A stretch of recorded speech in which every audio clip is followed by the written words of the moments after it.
mengapa krisis bisa terjadi.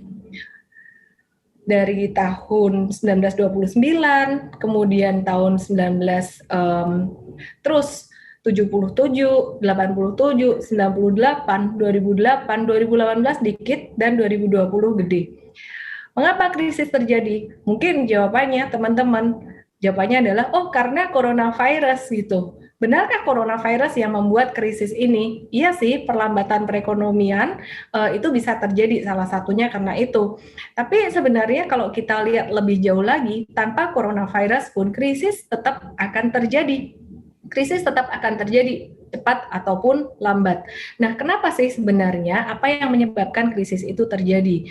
Krisis terjadi itu sebenarnya karena ada yang namanya hutang. Kok bisa? Kenapa? Jadi gini, perekonomian, transaksi itu kan terjadi jika ada orang yang beli dan ada orang yang jual, ya. Perekonomian bergerak, duit itu berpindah ketika ada transaksi. Anda beli, orang lain jual. Nah, transaksi ini akan menjadi satu grafiknya seperti satu grafik garis lurus, grafik garis linear gitu. Jika tidak ada yang namanya utang atau kredit. Nah, ketika ada yang namanya utang, ada yang namanya kredit, maka orang-orang bisa melakukan transaksi dengan lebih cepat, ya, bisa melakukan spending dengan lebih cepat. Jadi grafiknya enggak lagi grafik yang linear atau garis lurus, ya. Jadi grafiknya ada grafik seperti ini. Nih. Ini kemudian siklus hutang jangka pendeknya, dia bubble burst dan jatuh.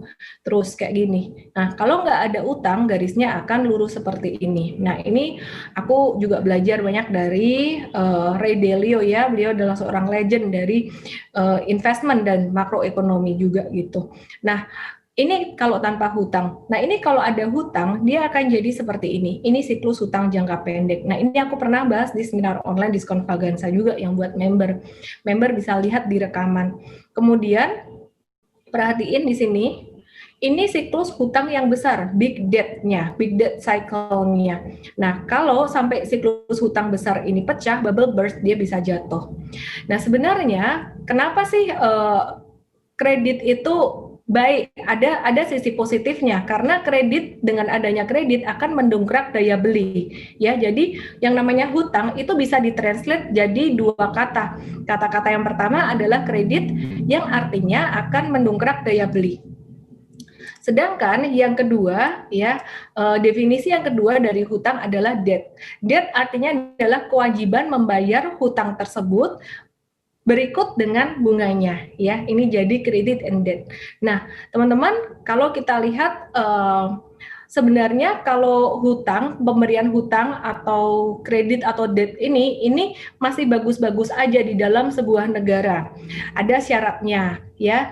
Hutang itu level hutang yang diberikan oleh bank untuk masyarakat itu masih bukan hanya bank, ya, tapi banyak sekali juga pelaksana ini perekonomian yang lain gitu, institusi yang lain, institusi finansial, ya, seperti contohnya asuransi, terus kemudian banyak lagi yang lain. Intinya kalau hutang itu masih bagus jika dia bersifat produktif. Jadi jika tingkat pemberian hutang di dalam sebuah negara itu terlalu rendah, itu nggak bagus. Artinya perekonomiannya slow, perekonomiannya lambat. Nah, tapi kalau misalkan terlalu cepat, itu juga nggak bagus.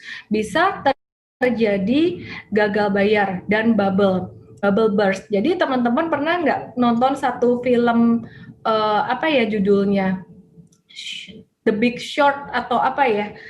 Itu ceritanya dia cerita di tahun 2008, sekumpulan orang bisa meramal kejatuhan pasar saham, bisa meramal crash di pasar saham. Karena apa? Sesimpel mereka itu sebenarnya ngelihat data dari penjualan properti dan juga ngelihat data hutang properti, pembayaran properti kayak gitu. Dan orang-orang ini melakukan survei keliling ke agen-agen properti dan mereka menemukan kasus gagal bayar itu banyak sekali. Jadi properti-properti yang dilelang itu mulai banyak gitu. Jadi intinya hutang kalau terlalu kecil jumlah hutang yang diberikan, terlalu kecil, itu perekonomian juga slow. Makanya saat ini juga pemerintah lagi gencar-gencarnya melalui Himbara dan juga memberikan support untuk perbankan swasta juga untuk memberikan penyaluran hutang yang lebih agresif lagi gitu untuk UMKM yang terdampak oleh pandemi. Supaya apa? Supaya perekonomiannya bergerak gitu. Nah, kalau misalkan ya dalam kondisi normal, hutang itu masih oke. Syaratnya apa? Jika hutang ini sifatnya produktif. Produktif itu artinya apa sih? Artinya jika hutang yang digunakan, dia dapat utang itu digunakan untuk menghasilkan duit lagi. Di mana income-nya lebih besar daripada bunga yang harus dibayarkan. Nah, hutang menjadi nggak oke jika hutang ini tidak bisa digunakan untuk menghasilkan duit lagi, ya. Jadi dia tidak bisa menghasilkan income yang lebih besar daripada bunga hutang. Jadi income-nya lebih kecil dari bunga hutang. Nah, hal tersebut bisa membuat kondisi jadi semakin bubble dan bubble burst, sehingga menimbulkan satu kondisi krisis. Nah, sebenarnya ada dua macam siklus hutang. Yang pertama adalah deflationary, yang kedua adalah inflationary. Nah, kalau untuk deflationary ini lebih untuk negara-negara yang tidak terlalu hutangnya itu dia nggak terlalu relate dengan mata uang asing, ya. Jadi lebih banyak hutangnya dengan mata uang negara sendiri gitu. Nah, saya akan jelaskan dalam kesempatan kali ini dalam live YouTube kali ini tentang classic deflationary debt cycle dulu. Nah, ketika perekonomian lagi terkontraksi, biasanya bank sentral dan pemerintah akan melakukan beberapa hal. Bank sentral akan melakukan penurunan suku bunga, bahkan sampai level 0. Dan kalau suku bunga sudah diturunkan sampai level 0, hal tersebut menjadi nggak efektif lagi. Penurunan suku bunga jadi nggak efektif lagi. Hal ini terjadi di Amerika, ya. Hal ini terjadi di Amerika. Dan kemudian langkah berikutnya dilakukan restrukturisasi utang. Ini juga dilakukan di Indonesia untuk menggerakkan perekonomian lagi. Yang berikutnya dilakukan cut spending. Terus dilakukan seperti itu terus, tapi ternyata kalau misalkan sampai terjadi krisis, sampai terjadi depresi, langkah-langkah tersebut yang biasanya mempan digunakan untuk siklus hutang jangka pendek. Nah, kalau untuk dalam siklus hutang jangka panjang, langkah-langkah tersebut bisa jadi nggak mempan dan bisa menimbulkan krisis. Nah, krisis ini sebenarnya intinya sih poin utamanya disebabkan karena income itu lebih kecil daripada kemampuan orang untuk membayar bunga. Seperti contohnya saat ini ketika lagi kondisi COVID-19. Nah, ini adalah gambar satu cycle. Ya, pardon me if ini gambarnya agak penyak-penyak gini ya. Jadi ini satu cycle, ini aku kasih nama, ini adalah early cycle. Kemudian ini bubble, kemudian ini top, kemudian ini depression. Nah, kalau saat ini kita masuk dalam kondisi apa? Sebenarnya kalau secara teknikal saya melihat saham-saham itu udah mulai balik ke early cycle lagi, ke stage 1. Ya, tapi kalau kondisi secara makroekonomi itu masih berada di sini. Jadi pasar saham bergerak lebih cepat daripada kondisi perekonomian yang sebenarnya. Ya, jadi masih ada banyak ruang dari pemerintah dan sektor swasta untuk menaikkan hutang itu sendiri. Kondisi seperti ini kondisi yang bagus banget sebenarnya. Kondisi perekonomian yang tidak terlalu panas dan tidak terlalu dingin. Kalau saat ini kita lagi di dalam kondisi dingin, sehingga seringkali disebut sebagai Goldilocks period. Nah, ilmu ini sangat menarik banget teman-teman ya. Aku belajar dari Ray Dalio dan aku sangat senang sekali kenapa aku bisa ngerti kenapa kenapa krisis bisa terjadi, dan ini jadi dasar mengapa saya menganggap tahun 2020 ini adalah kesempatan yang bagus buat masuk buat investasi, karena nggak akan terulang lagi ini sampai mungkin 10 tahun lagi gitu ya. Nah, Goldilocks tuh artinya apa sih? Ini adalah Goldilocks, gadis kecil ini. Ketika dia masuk ke rumah beruang, ada 3 mangkok sup itu, yang satu terlalu panas, yang satu terlalu dingin, yang ini pas. Jadi dia makan itu. Makanya disebut dengan Goldilocks period pada masa early cycle itu sendiri. Nah, sekarang kita bicara tentang Fase berikutnya, fase bubble dari classic deflationary debt cycle, dari siklus hutang ya. Kita lihat kalau bubble itu ciri-cirinya gimana sih? Bubble itu terjadi ketika income kurang dari spending, di mana hutangnya growing faster than income. Dan kemudian asetnya juga bertumbuh, penghasilan juga bertumbuh gitu ya. Jadi strong asset return and growth. Nah, hal ini jadi muter terus nih, jadi kayak satu lingkaran. Karena asetnya bertumbuh itu akan membuat bank jadi mau kasih hutang lebih banyak lagi. Of course dong, kalau misalkan asetnya bertumbuh, hutang melihat oh ini bisa jadi kolateral yang bagus. Orang ini punya tanah, orang ini punya properti yang nilainya bagus, pasti bisa menjadi kolateral ya. Jadi rising incomes, meningkatnya harta, meningkatnya aset itu bisa meningkatkan kapasitas dari banyak orang untuk berhutang gitu. Nah, bubble itu terjadi sebenarnya karena orang tidak menyadari kondisi bahwa ini udah nggak sehat nih, utang sudah mulai berlebihan, bank udah mulai terlalu banyak kasih hutang, dan mungkin bukan cuma bank ya, tapi kalau di Amerika kemarin mortgage gitu di tahun 2008. Nah, yang terjadi di sini adalah borrowers atau orang-orang yang utang itu mereka merasa kaya.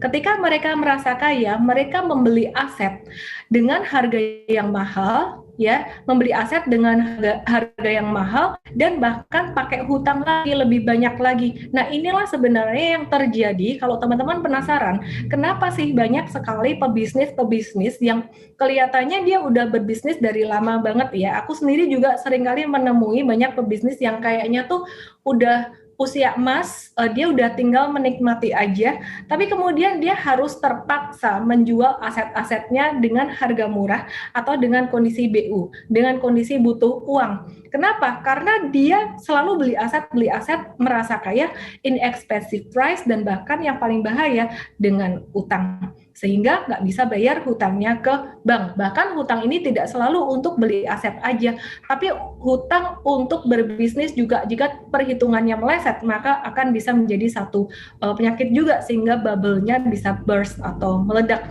Nah, ini adalah gambar satu cycle. Teman-teman yang di Instagram pindah ke YouTube aja, ada di YouTube saya ellenmay.tv. Ini adalah gambar satu cycle, di mana ini kondisi di awal cycle, kemudian ini adalah ketika bubble itu mulai naik, prosperity, productivity, and debt growth, pertumbuhan hutang dan prosperity ya, kesejahteraan masyarakat ya. Kemudian terjadi ini, bubble ini, hutang ini, debt burst, and economic downturn, karena orang udah nggak bisa bayar lagi. Dan COVID-19 mempercepat ini. Sebenarnya kemarin tahun 2018 itu ada turun IHSG, tapi nggak tahu dalam. Kalau aku lihat, seandainya nggak ada COVID-19, nanti seandainya malah lebih lama lagi siklus ini terjadi, itu kalau terjadi bubble burst, pecahnya lebih dahsyat lagi gitu. Nah, yang dilakukan oleh Bank Sentral adalah dengan printing money dan memberikan hutang lagi gitu, biar gerak di sini ketika bubble burst. Terus kemudian kalau sampai kondisi parah, ini terjadi satu kondisi revolution and war, social tension kayak di Amerika, Thailand juga terakhir juga ada social tensions, dan saya harap ini semoga tidak terjadi dan tidak akan terjadi di Indonesia gitu. Kemudian ini terjadi setelah itu ada debt and political restructuring. Nah, hal ini dulu juga terjadi di Indonesia tahun 98 ya, waktu itu ketika pergantian presiden juga. Dan ketika Bank Sentral dan pemerintah ini, mereka adalah policy maker, kuncinya di tangan mereka. Ketika mereka bisa mengambil kebijakan secara pas, maka akan terjadi kalau Ray Dalio bilang itu namanya beautiful deleveraging. Kondisi akan kembali lagi normal. Tapi di situ saya sempat ada baca satu artikel yang oleh Ray Dalio juga. Beliau katakan bahwa meskipun pemerintah dan Bank Sentral berhasil mengatasi hal ini, mereka akan tetap gimana ya, namanya juga terjadi ketika kondisi krisis, pasti orang nggak akan bisa menilai apa yang mereka lakukan itu bagus atau enggak gitu. Anyway, saya masih percaya dengan kondisi saat ini, pemerintah, Presiden Jokowi dan juga Menteri Keuangan, semuanya mereka bekerja keras dan they are doing very good job for me. Saya menilainya sih kayak gitu. Oke, sekarang buat kita sendiri teman-teman, apa yang harus kita lakukan di Instagram? Coba dilihat di dipindah di YouTube ya teman-teman ya.